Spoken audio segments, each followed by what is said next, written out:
Epilog. 3 tahun guys nggak ketemu. Parah, 3 tahun lama kamu ya. Kemana aja kira ketemu untuk mereview tempat ini? Di sini guys. Lagi makan siang di dapur Kecombrang, dimasakin langsung guys sama chefnya. Siap bosku. Kita akan gas ntar lagi.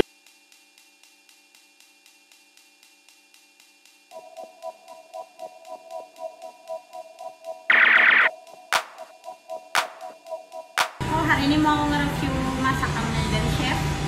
Ini namanya Saikoro Wagyu Kecombrang. Sama ini aku dikasih minuman juga. Ini namanya jus honje. Katanya cuma ada di sini loh. Maka dari itu aku mau cobain ini. Kita cobain ini dulu ya.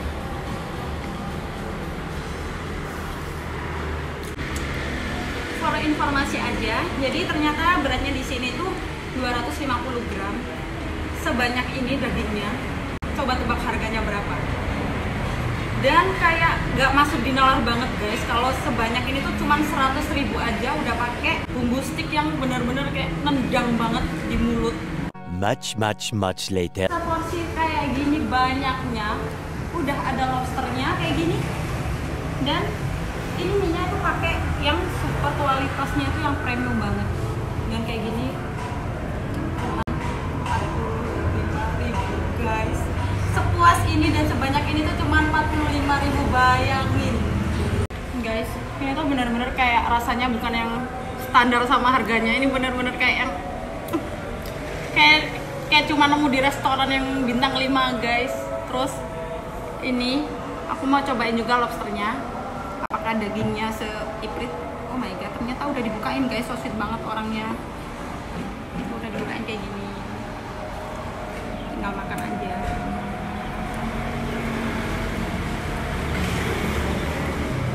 Aku mau cobain lobsternya sama si sambelnya, si sambel kecombrangnya.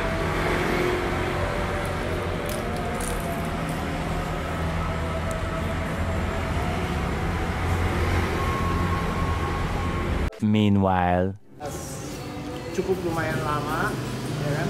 Sehingga teksturnya itu nggak keras gitu loh. Tapi kenyal tapi legit gitu. Kenyal tapi menggemaskan gitu. Gemoy. Rasanya apa? Enak banget. Dan nggak bau daging sapi yang bagaimana gitu kan? Enggak. Biasanya tetelan bau asli. Ya, jadi kamu description biasanya tetelan itu Anda kalau makan di mana-mana tuh bau gitu aja. Tapi wangi. Oke. Dari Banyuwangi ya? Kesrut. Kesrutnya. Kecombrang, jangan lupa pakai kecombrang. Kamu kalau lihat di Instagram saya, ya, ini ada IGTV, ya. Di IGTV ini ada menu ini, saya bikin tutorialnya. Jadi semua orang bisa bikin di rumah seenak yang saya bikin di sini. Cuma tinggal lihat tutorialnya, gratis. ID-nya apa itu namanya? @kecombrang_Surabaya. Pelit ilmu. Dan masalahnya bukan masalah, sekali lagi saya bilang ini bukan masalah komersial. Bukan saya pengen orang banyak follow, enggak. Ini masalah saya taruh di sini. Tahu nggak kenapa? Ini ada nazar. Ya, nazar. Saya seorang cacat, kedua tangan saya putus, Tuhan berikan kembali tangan saya, disambungkan kembali. Saya masak, saya berbagi. Kembali lagi ketemu dengan saya di dapur Kecombrang Surabaya. Tentu saja juga dengan seorang wanita cantik.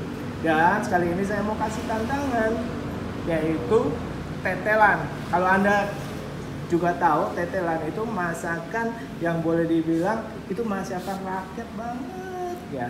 Tapi ini saya mau ciptakan suatu masakan yang boleh dibilang dipandang sebelah mata menjadi masakan bintang 5.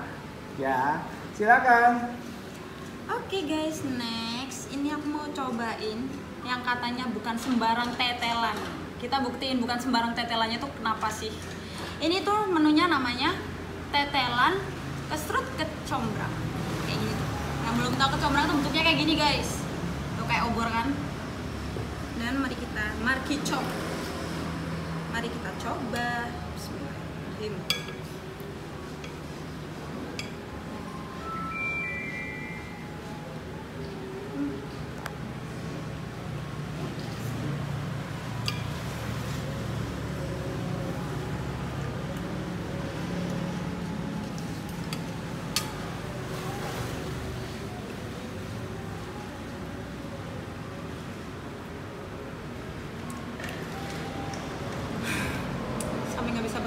Guys, ini tetelan itu benar-benar bukan kayak yang sembarang tetelan ternyata. Biasanya kan tetelan kayak yang di pinggir-pinggir PKL itu kayak agak bau, agak gimana gitu ya. Ini tuh benar-benar udah empuk, terus nggak ada baunya sama sekali, rempahnya nendang, pedesnya juga sampai kerasa banget. Apalagi rasa kecombrangnya juga. Dan harus kalian tahu, segini banyaknya cuman 100.000 guys. Kalian sendiri mungkin gak akan ngabisin kalau nggak kelaparan banget. Dan for informasi aja, buat kalian yang mau kayak mencoba buat masak ala-ala kecombrang tapi nggak tahu caranya, bisa langsung cek dan follow IG-nya @kecombrang_Surabaya.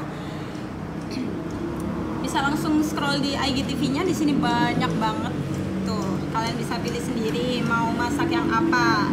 Ini resepnya langsung dari chefnya loh.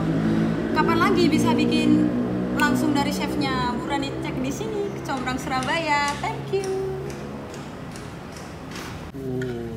Ini kita cobain wagyu dan juga ada mie goreng lobster sama tetelan. Ini juga kita makan bareng dong ini. Berur. Kayak gitu ya. Tak kasih bener-bener. Yang ini kan masih kadarnya sambelnya 30% ya? Oh. Ada yang sampai 200% ada. 30% kayak gini 200 ya apa? Iya. Gila. Itu orang kalau makan sambal saya 200%. Gak usah banyak-banyak deh, sedikit aja. Tak kasih gratis itu lobster. Nih, tak kasih gratis ini mie goreng Jawa lobster. Bagi yang kuat nganuin nyobain sambal yang level 200%. Ini 30%. Ini masih 30%.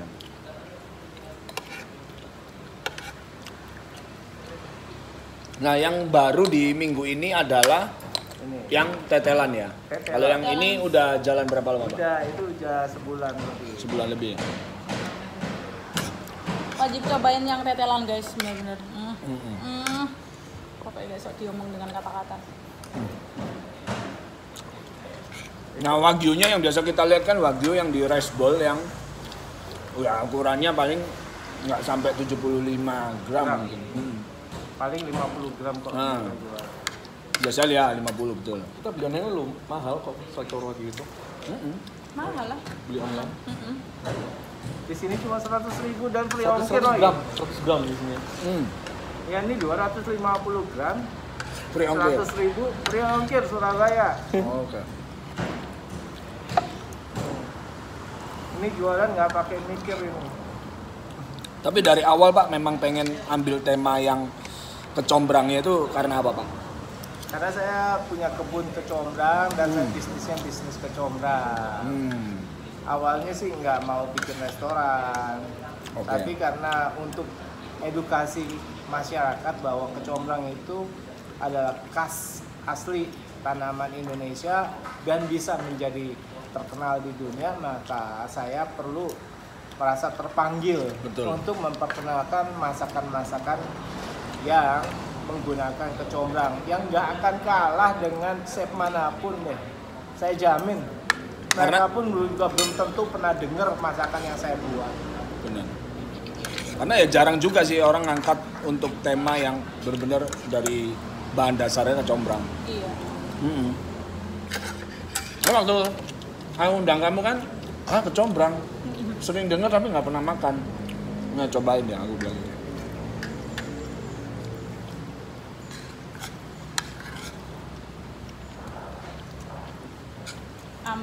chefnya nggak mau ambil untung katanya guys. Pusing yang jadi chef yang pusing aku, nggak ada untungnya sebanyak itu Nah, biasanya kalau kita nge-review kan pasti sebenarnya malah dari lubuk hati itu kayaknya standar gitu ya. Tapi emang kita ngomongnya enak. Tapi ya kalau di sini malah kita suruh cobain dulu. Ya, kamu ngomong apa yang kamu rasain, udah. Nah, kamu kaget kan? Hah? Iya. Emang kayak gitu. Sombong banget kalian. Jadi gimana pertama-tama? Pertama yang kamu bilang ke aku. jahat banget sih chefnya. Apa sih mau kenapa sih orangnya kok kata ketus? Bukan jahat. Pede karena emang kamu udah rasain sendiri. Jadi saya merasa yakin bahwa siapapun yang merasakan masakan saya, ya, itu asli baru pertama kali nyobain selama seumur hidupnya. Dan saya jamin lezatnya itu nggak tanggung-tanggung. Gitu loh. Jadi makanya memang setiap kali ada yang mereview masakan saya nggak pernah mau beli. Ya, saya nggak pernah mau nyuruh orang berbohong. Cobain dulu, nggak suka Baru buang. Tapi bagaimana?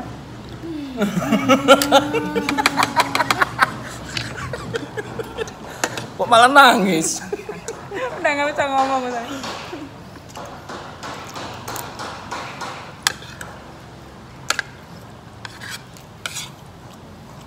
Five minutes later. Tantang bukan nyobain tapi masak sendiri. Ya, pertama tuh masak dengan yang ngiring dari apa? Tutorial. Dari tutorialnya. Dan hasilnya pun sama.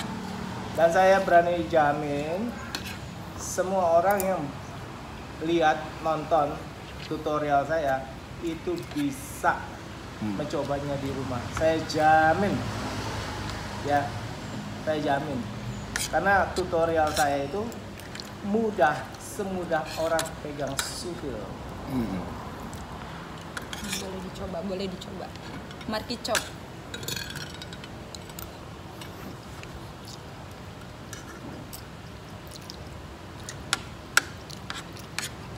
Kalau orang bilang beda tangan beda rasa. Katanya. Ya kan? Kalau buat saya itu adalah mitos. Iku loh hebat ya. Mitos yang Bisa. hanya diucapkan oleh orang yang tidak mau berbagi ilmu. Pertama. Betul. Yang kedua, orang yang males mencoba, males belajar. Yang ketiga, orang yang udah super kaya, yang nggak mau ini, yang mau mudah-mudah aja tinggal beli atau undang chef yang termahal di dunia, panggil suruh masak dia bayar. Atau yang keempat, yang rambutnya nggak mau bau. Betul. Nah, dan akhirnya dimasak sama orang lain dengan tutorial yang ada, ya hasilnya pun sama. Itu anehnya. Bahkan orang yang nggak pernah masak, Masak sekali ya, dia jarang masak sih. Aisyah jarang masak. DJ. Ya, DJ Aisyah. Aisyah Ya, tak? iya, Aisyah. Aisyah masak di bawah. Dengan tutorial yang dikasih sama Pak Cipto.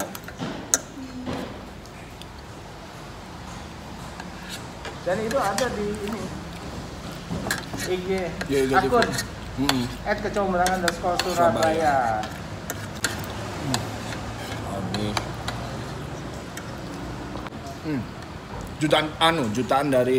Jutaan resep saya bisa bikin. Ya bukan cuma ratusan ribuan.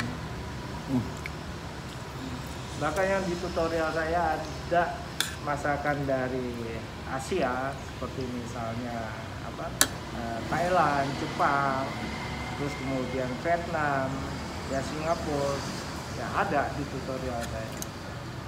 Bahkan ada yang Eropa juga ada, ya ada yang dari Timur Tengah juga ada. Itu ada di tutorial saya. Bahkan ada juga yang bukan ada ya, banyak yang justru ciptaan saya.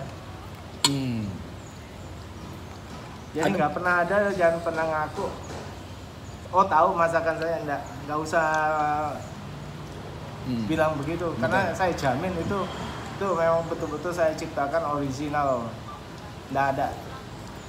Bahkan mungkin juga saya menggabung-gabungkan, misalnya seperti sambal embe dari Bali dengan sambal oncom dari Jawa Barat, atau mungkin juga campuran antara nyat-nyat Bali dengan sasangan. Nah ini nyat-nyat sama sasangan ya aku nggak tahu. Nyat-nyat Bali itu biasanya dipakai untuk mujair ya, ikan mujair atau gurame. Kalau sasangan itu dari Kalimantan Tengah, ya Kalimantan Tengah di perairan Sungai Barito di sana tuh. Nah itu biasanya menggunakan ikannya ikan patin. Ikan patin. Patin. Nah beda ikan patin Sungai Pedalaman dengan ikan patin yang dipelihara di tambak. Kalau di tambak itu kan kecil-kecil, tapi kalau yang di Sungai Pedalaman itu besar-besar dan nggak bau tanah. Nggak bau tanah. Nah itu sasangan dan nyat-nyat di Bali itu saya gabung. Pemersatunya itu adalah kecombrang. Yang bikin dan rasanya menyatu. Ya, karena kita tahu bahwa beberapa macam masakan kalau digabung nggak bisa, cara gabungnya pun juga itu akan tabrakan, aneh. Ya, ini kalau saya aneh tapi lezat. Iya betul. Gitu. Kalau yang lain aneh tapi berantakan. Iya. Gitu, karena tabrakan. Dan itu perlu jam terbang. Betul. Tapi kalau masyarakat mau nggak pakai jam terbang dan semudah pegang sutil, ya lihat aja di tutorial. Tiru aja tutorialnya, nggak usah pusing. Tapi nggak takut nggak Pak? Misalnya tutorial tuh udah di share ya, terus kemudian bikin dan ternyata terus habis itu sama dia dijual atau di resell lagi gitu, gimana Pak? Syukur alhamdulillah buat saya. Malah gitu? Kenapa? Karena itu berupa pahala buat saya. Gila. Lapang. Gila. Jadi buat saya tuh adalah pahala. Oke. Saya dapat bayaran. Benar. Ya kan? Berupa apa? Pahala. Pahala. Baru ini ya, dengerin. Baru ini. Jadi saya nggak peduli di sana ada yang ngambil video saya, terus kemudian dijual. Itu maksudnya. Silakan, malah bagus. Orang dapat rezeki dari apa yang saya buat, itu saya senang. Benar. Ya, orang dapat duit dari apa yang saya buat, wah itu luar biasa. Dan pahala saya luar biasa besarnya. Terus diantara mau coba tutorialnya itu ada nggak Pak beberapa yang Bapak coba itu, akhirnya nggak bisa nih menu makanan ini dikasih kecombrang tuh kurang nyambung, itu pernah nggak Pak? Gini, saya bisa mencampur seenak-enaknya saya karena saya menguasai karakteristik daripada bahan apa yang saya pakai. Sehingga saya mencampur, saya jamin bahwa saya buat suatu masakan itu sekali buat jadi. Nggak ada selama saya sudah menggeluti perkulineran ini, tidak pernah ada yang saya bikin gagal. Gak nyambung, Nah, yang penting tahu dari karakteristik itu ya. Betul, contoh nih. Contoh. Kita bicara sasangan di Kalimantan Tengah, kita pelajari sejarahnya, asal usulnya. Terus kemudian kita lihat karakteristiknya. Oh, ini untuk ikan, menu ikan dan ini ada rasa asam, ya kan. Terus kemudian itu juga berkuah. Nah, kita lihat nyat-nyat di Bali pun juga untuk ikan. Dan rasanya juga ada asamnya juga. Nah, kalau kita campur bagaimana? Yang satu bening, encer, yang satu agak kental. Nah, ini bisa nyambung. Gila. Makanya untuk mencampur nggak bisa asal nyambur. Karena kita harus tahu ya karakteristik dan bahkan sejarahnya. Kenapa suatu masakan itu terjadi atau tercipta. Benar. Sehingga kita bisa menjiwai, bisa membayangkan, oh orang Bali itu bikin nyat-nyat ini karena seperti ini, seperti ini. Oh orang Sasangan, orang Kalimantan Tengah bikin sasangan seperti ini karena begini-begini. Nah ini nyambung. Kan nggak mungkin toh kalau kita mencampurkan suatu masakan, oh berasal dari suatu medan perang dengan sesuatu yang di sini juga medan perang. Ya bisa. Ambiar aja. Ambiar. Oke. Tapi emang sambal kecombrang ini dicampurin apapun enak ya? Ya. Kamu cocok masuk. Karena kecombrang kalau menurut saya itu merupakan ratunya bumbu. Dan saya punya satu masakan, masterpiece-nya masakan saya itu namanya gulai. Tapi jangan berpikir suatu gulai seperti yang ada. Jangan pernah bayangin deh. Karena itu pencampuran antara gulai kepala ikan dari Melayu, saya campur dengan gulai kambingnya Timur Tengah, saya campur juga dengan kuah kuningnya Morotai. Sehingga itu kalau nggak bisa mencampur komposisinya segala macam, ambiar. Dan yang mempersatukannya semua itu adalah kecombrang. Dan ini terdiri dari 39 macam rempah. Rempah itu yang kita tahu rempah itu masih ada 39 lagi. Ada. Buset dah. Wah, banyak juga rempah. Rempah masih ada 39. Ya, jadi jangan berpikir bahwa cuma sekedar ini. Nah, itulah. Itu perlu jam terbang, tapi semuanya itu ada di tutorial. Oke, mantap. Ya. Buat yang belum nyobain sambal kecombrang guys, murah datang ke sini. Nyesel sumpah kalau nggak kesini. Cobain sendiri dulu. Oh, jangan ke sini. Cobain dulu ya, benar. Bukan sendiri ya. Coba dan buktikan dengan lidahnya sendiri. Betul. Tapi datangnya rame-rame. Benar.